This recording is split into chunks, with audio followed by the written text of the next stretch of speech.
beaming in to you all from Auckland, Aotearoa, New Zealand. I will be one of the moderators for this session, and my wonderful co-moderator is Mike Navala in Minnesota. He is a retired environmental scientist, national parks ranger, and state conservationist. Today, together, we're really thrilled to introduce the beautiful Evgenia Emets.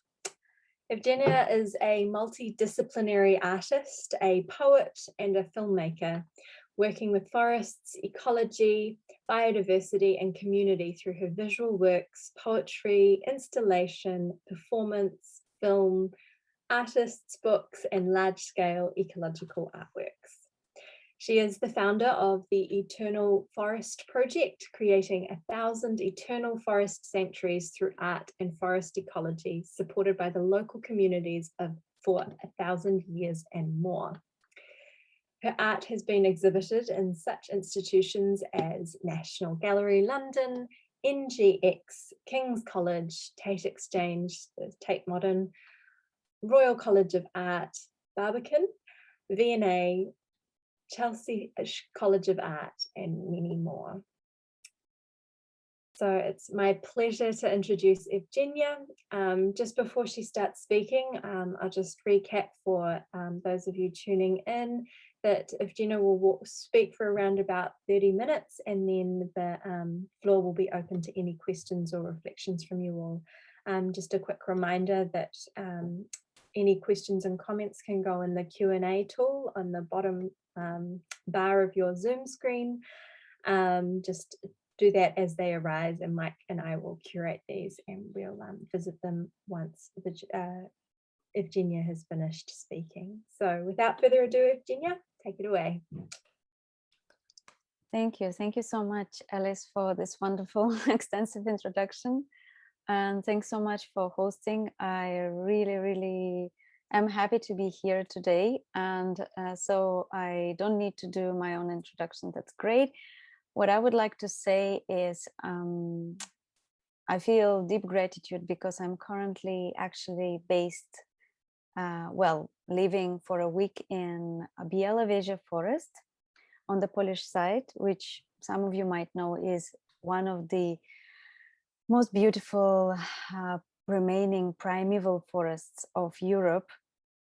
It is not that easy to say it is because it's been logged recently, and I'm actually staying with people who have been protecting this forest for the last year. So I would just like to acknowledge that I'm here on the land of Białowieża Puszcza, as it is called in Polish language.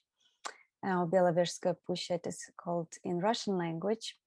And I would like to acknowledge ancestors who are everywhere, both human and non-human ancestors. So today I'm going to talk about Eternal Forest Sanctuaries, a vision for future old growth forests in the world. And okay, so this project is an ongoing artistic multidisciplinary project which engages people and invites everybody in the world to imagine how we could together create the future old growth forests through art, through ecology, biodiversity, and community. So the why of this project is because we know that today old growth forests are incredibly few, and actually there are people in the world who have never been present in front or standing in front of a 1,000-year-old being, which might be an old tree or an ancient forest. And this vision of this work that I'm doing together with communities around the world is to make this possible for those who are going to follow us, for those who are going to come after us.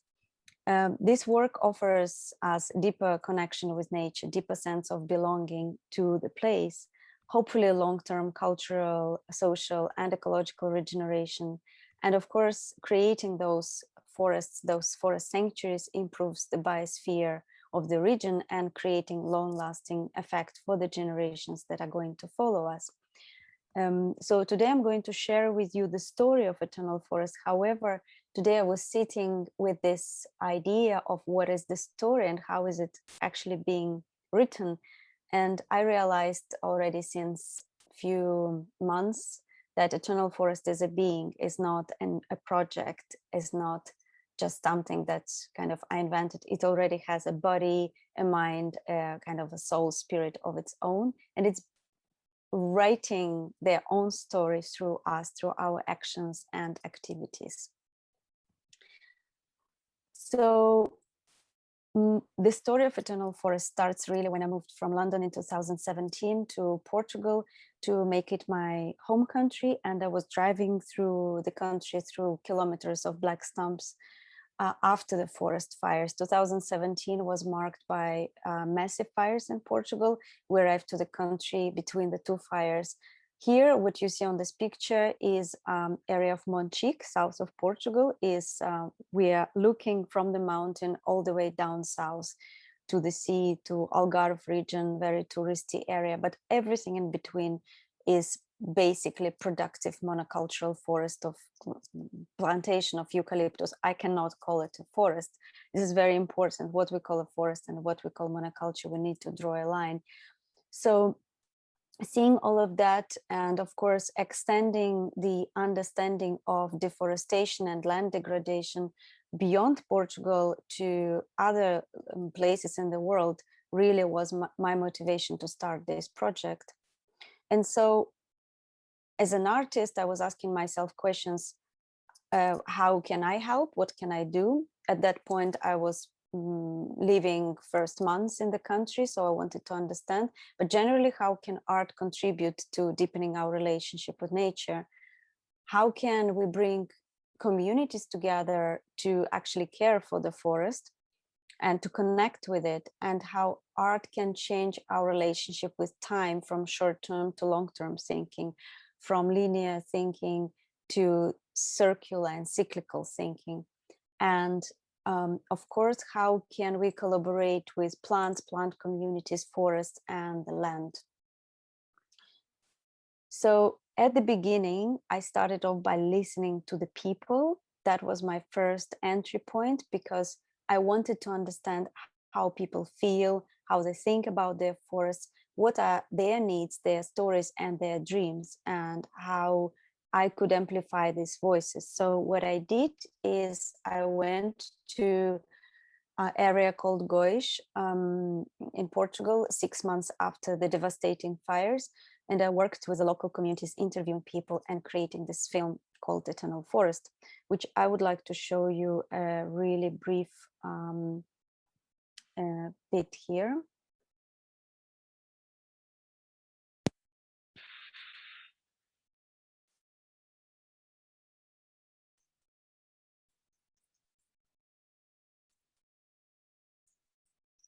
You should be able to hear now.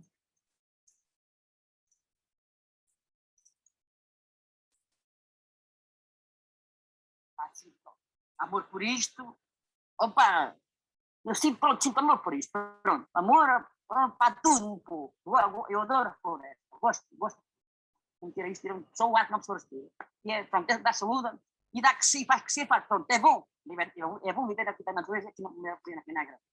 A mim, a floresta, para mim, reflete vida, porque a floresta é uma coisa com vida, porque uma floresta morta não é uma floresta.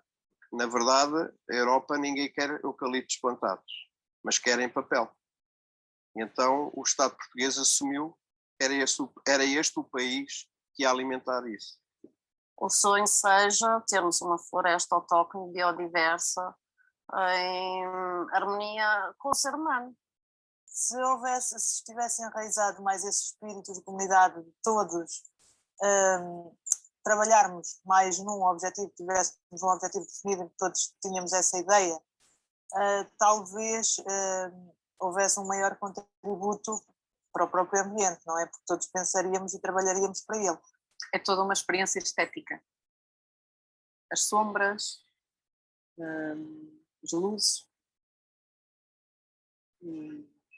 solo e depois, claro, a riqueza das espécies. And I think I will be until Martin Luther, not King, the German one, the Reformator, said, if the world goes kaput tomorrow, I will plant my last tree today.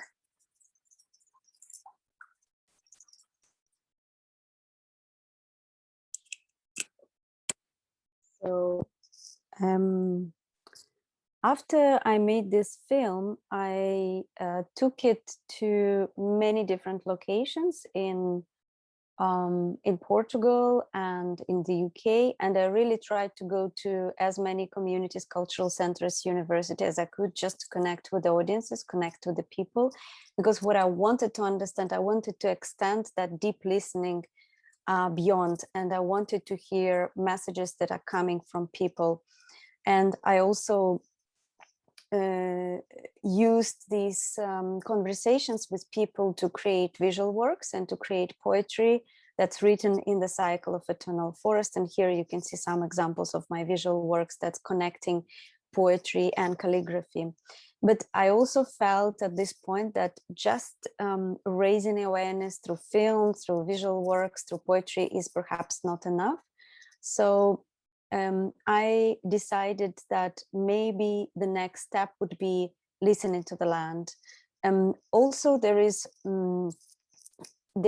one more thing that kind of did not really work for me, because everybody in all the conversations and all the screenings were saying, well, okay, well, we don't plant monocultures, we don't plant eucalyptus. Well, what's other solutions for planting productive forest and having this sustainability from the forest?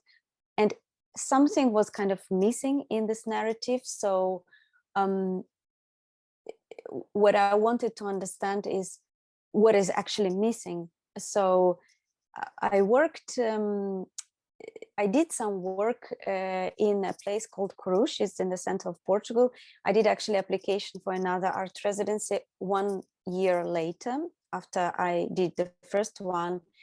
And my proposition was, what if we actually created sanctuary in the forest? Sorry, I'm just skipping through some slides for some reason. And what if this sanctuary would not be that huge? It would be about 10 to 20 hectares. What would it be? What would it mean to protect it for 100 years and bring the whole community on board for that?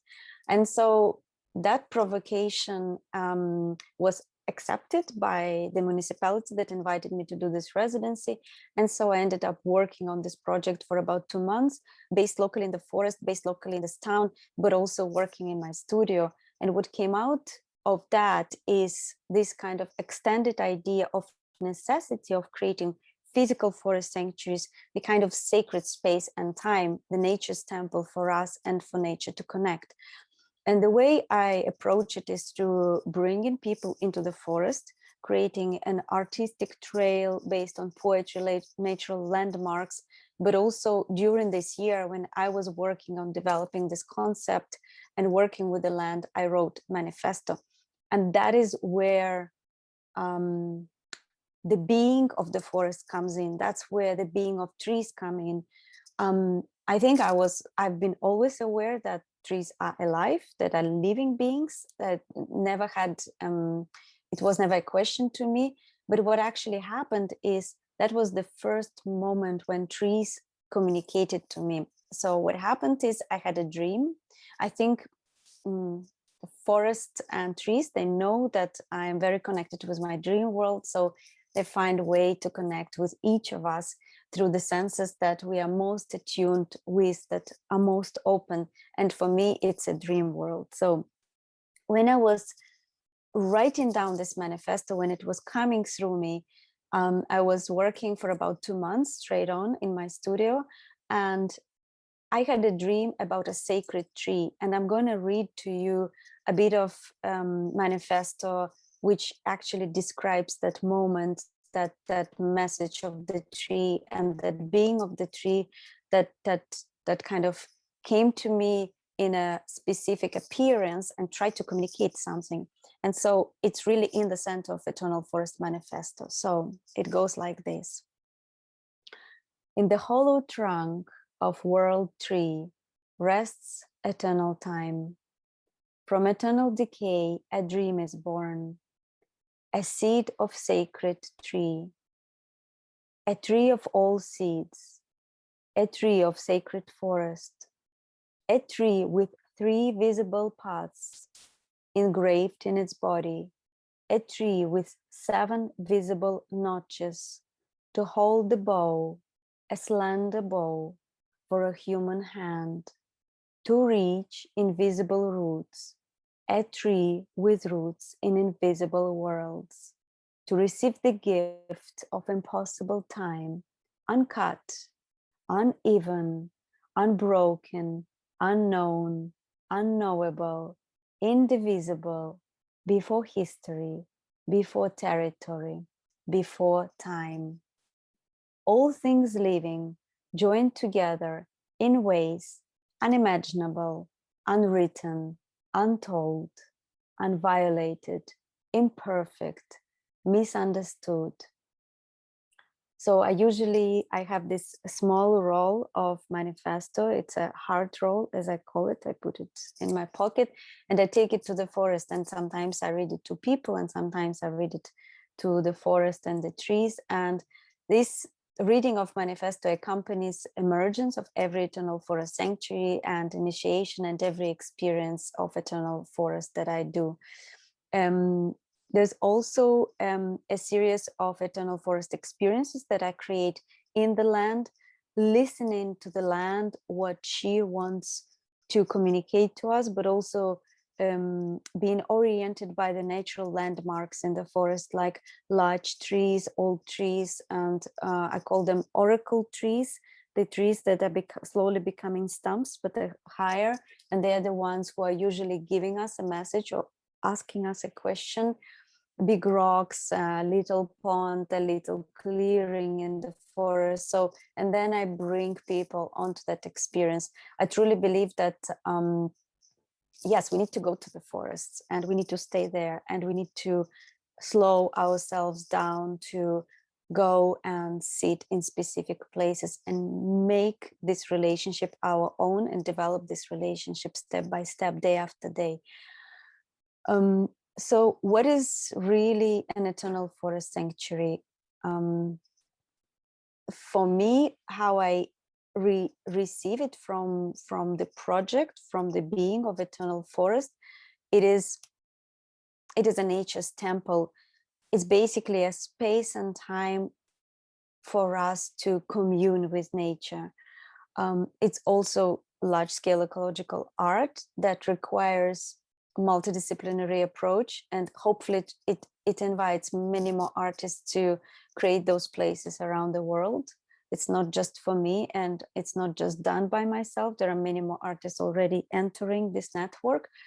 It also has a focus on community, because I believe that community will support the protection of those places, and communities engaged through the cycles, natural cycles of artistic experiences, celebrations, ceremonies.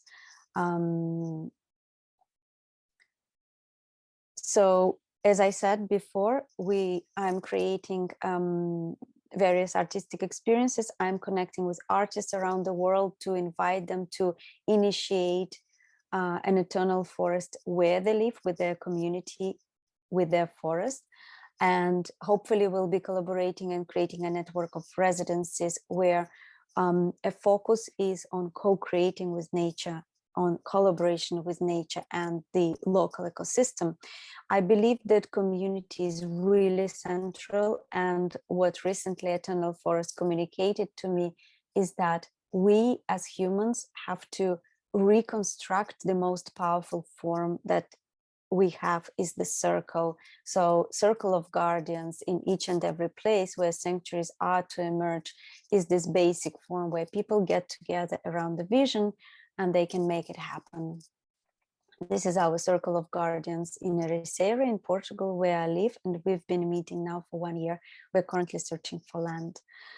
And then how do we approach working with the land? So this is this part is really focused on today's topic and conversation. So I do believe that deep listening is really the key, and it's both physical body listening, but also non-physical listening, opening all of our senses, including all the senses that we explore through dreaming. And I mean by dreaming the moment when we sleep, when we receive information and we connect into the field in dreams, but also when we go intentionally to dream with the land. And I'm going to give you one particular example. And then, of course, we have to wait until the land gives us an answer how to work with her. She has her own way of being and doing, and she always wants to communicate. We just need to really know that when we are there, we need to ask her permission and we need to listen. And then all the collaborations that happen professionally around regenerating biodiversity and recreating forest for the future is always with the focus on co-creating with nature.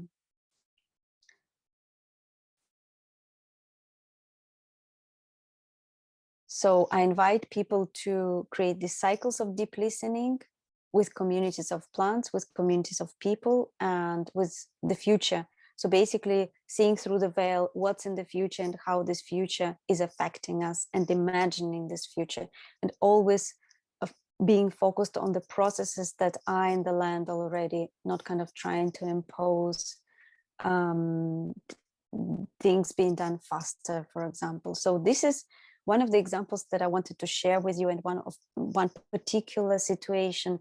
I've done kind of a mini vision quest on the land where we are creating Forest Sanctuary.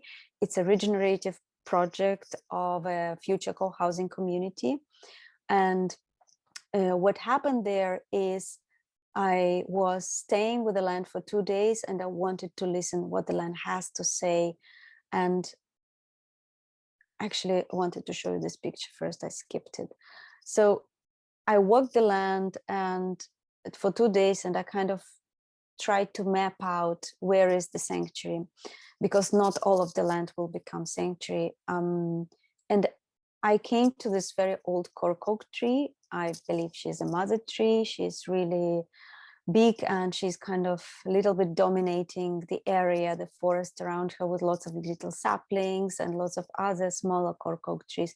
Now in Portugal, you might know that cork is taken from the trees for production of cork. So the bark is taken, and people believe that it's okay for the tree, but actually it really depends how you do it and how long you are doing this for. So this tree is quite old, and I think it was damaged by the way people were taking the bark. And when I went around the tree, although the tree looked completely fine at the front, I walked around and she was already kind of hollowed out and rotting, and the roots were rotting too. So I kind of felt sad, and I started talking with this tree. I started listening what she has to say, and she said, it's okay, go listen to the land. The land has a message for you. And so I did. And the message was, this is exactly what the land told me, the land in Abrigada, this is the name. She said, I want to heal, I want to establish my natural flow, which was disrupted. And I want to return my sovereignty and sovereignty of beings within me, which means all the plants, all the animals, insects, and so on. And we need to support that process. So, so that's why one of the first activities that I propose to any community is to really vision quest personally. So it can be a solo experience, it can be communal experience, but it's really to let a land speak. And so what we're doing right now, just to kind of give you a larger perspective and where we are focusing on creating blueprint for forest sanctuaries in the next 5 years. And we are going to work with about 6 different locations that in different contexts in terms of protection and the state of the forest, with different types of communities, and basically run these circles, help them to be established, and let people share the findings, the wisdom, the knowledge that comes through this process. and then hopefully share this blueprint with the world. And these are just some of the activities that people might need to do, like finding the land, listening to the guidance of the land, and then some really practical ones like organizational structure, funding, legal advice, and seeing what kind of partnerships can be done locally. And of course, building this kind of community engagement and letting people go to the forest. I'm very much seeing those places as places for both nature and people to come together. Places that are more or less modeled on sacred groves and sacred forests of the past. Some of them hopefully will be ancestral forest, which means burial forests as well. But at the moment, we're really focusing on kind of celebratory place where children can learn deep ecology, where people who are really want to tune in with nature, with their forest, with the plants, with the animals, with the spirit of this place, can come and ground themselves and receive this wisdom and just, yeah, whatever questions they're holding. So this is where we are. This is what we're doing at the moment. We're identifying locations, partners. We're bringing together advisory board and applying for funding to be able to launch the blueprint. And at the same time, as we are focusing, working in Portugal, we are also looking very much outwards and linking and mapping all the different possible sanctuaries where people basically would like to create their own. So if you answer any of these questions, yes, then most likely you could already join and reach out, and we could talk about this possibility. So if you are an artist, or if you're a community person and you already have community that's interested, if you have land or your cultural center with the land, then you could reach out. And these are all the different ways that we could connect. There is a website, and you could just send me an email, follow us on Instagram, and there is a Facebook group that's open. It's called Eternal Forest. So I think we have a couple of more minutes, if I'm not mistaken, and I prepared a little postscriptum for you. Last year, I was working on a project in Mertola. It's south of Portugal, close to Spanish border, an area that is going very fast towards desertification. And I was working in the context of a municipality, art residency offered by a municipality. I made a film, which is a series of interviews with local people talking about the future. So I asked all the questions from the point of dreaming about the future in 100 years. So transcending a kind of short-term thinking, at least a little bit. But also when I was there, I asked the land, well, how do you want me to speak within this project? And the land told me, I want you to speak from the I, as if I'm speaking. So I'm going to speak through you, and you're going to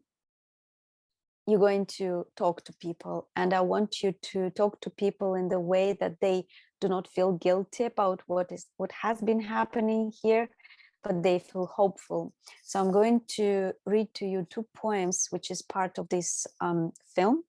And then the film will be released later. And if you are interested, you can contact me and I will send you the link. When all your streams are bare, you turn to me.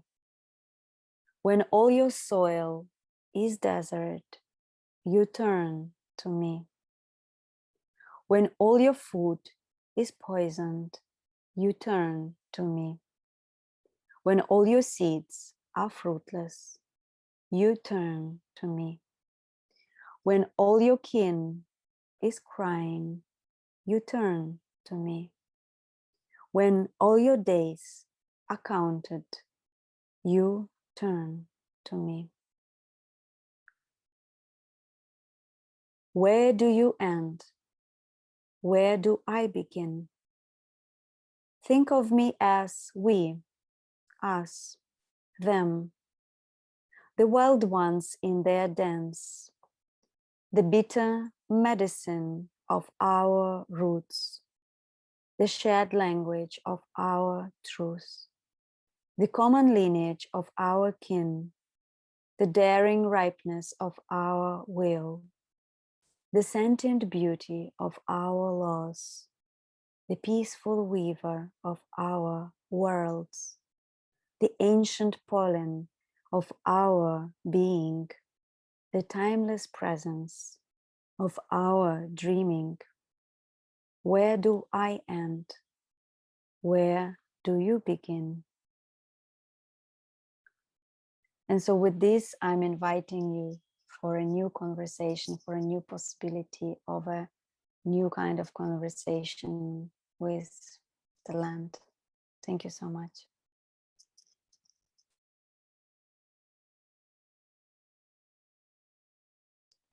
Oh, thank you so much, Evgenia. That was just totally heartwarming, and I really resonate with so much of what you have to say. It's on a lesser scale, and a lot of what I'm doing here in our local community as well. So let's loop in and have a chat and extend this global network. It's wonderful. Well, it appears that we actually have no open questions in the Q&A box, but Mike has just, I think we're all just floored with the beauty. And I don't know if anybody can hear through my microphone right now, but we have torrential rain that's just arrived on my outside. So it's just giving gratitude to the waters of this world. Mike, I believe you had a question for Evgenia to put into the space. So yeah, take it away. Wonderful. Can you hear me okay? Yeah. Mm-hmm. Wonderful. So Evgenia, you are multicultural, you are multilingual, you are well-traveled, you are sensitive, you are articulate.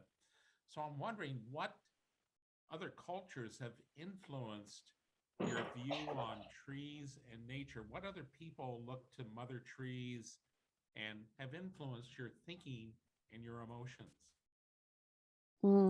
Thank you, Mike. That's a really beautiful question. Thank you so much. Well, I grew up in Ukraine and Russia,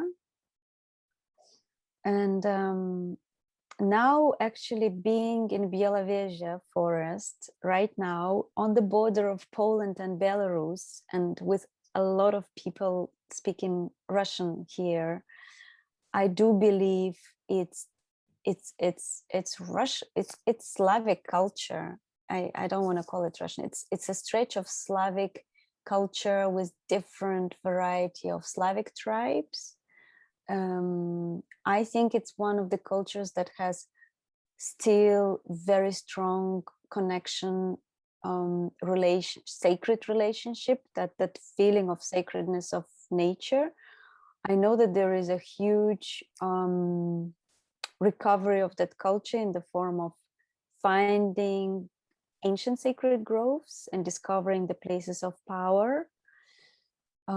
It's not an easy process, because I think it's very tricky when somebody says, I have a special place in the forest. And of course, it can be linked with kind of extreme nationalism, and, you know, it's kind of suddenly everything is political. But I do feel that connection strongly. And then my grandfather was actually born in Siberia. I have to say, I never went there, and I would love to go and connect with that land. He was born in a place that until today you can only reach by the rivers or helicopter. And so, and I'm being constantly drawn to the Russian forests, and being here right now is already good enough, because Białowieża is really, it's really as special. Yesterday I went to what they call kurgans, the ancient burials, which is right behind the village where I'm staying.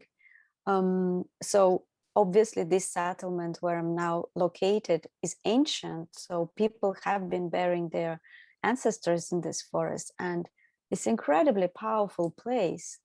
I just go there and sit with these old trees, but also with this feeling of that people had towards their forest. Like the forest was everything for them. And it was the place where they constantly returned, because life renews, but also spirit renews there. And so, yes, I think, but then of course in the more modern, in the last few years, I think that the great writers and scientists who have been kind of uncovering leaf by leaf the scientific connection and showing us the proof of plant intelligence and the sentience of the forest, like Monica Gagliano, Peter Verlieben, and Susan Zimmert, who is here with us today. So these are my kind of gods of the people who I respect a lot, because they go until the point where this message is passed to so many people. This is just incredible. Very good. Thank you. And I just want to share that your poetry today has touched me deeply. Thank you. Thank you. I've received a very strong message from Eternal Forest that I should be writing from the perspective of the plants, the animals, the beings, and I feel this is something that maybe we could start doing more as creative people, and just as people, putting ourselves in the position of the plant, of the forest, of the little grove, and seeing, receiving the messages, listening and seeing how they feel, how they are, and being able to communicate from their point, kind of to remove sometimes our human being. I do feel it's a little bit shamanic, this way of being, kind of shifting in and out of human being, but plants do it constantly with us. They come to us, they nurture us, they nourish us, and so why not we can do the same for them.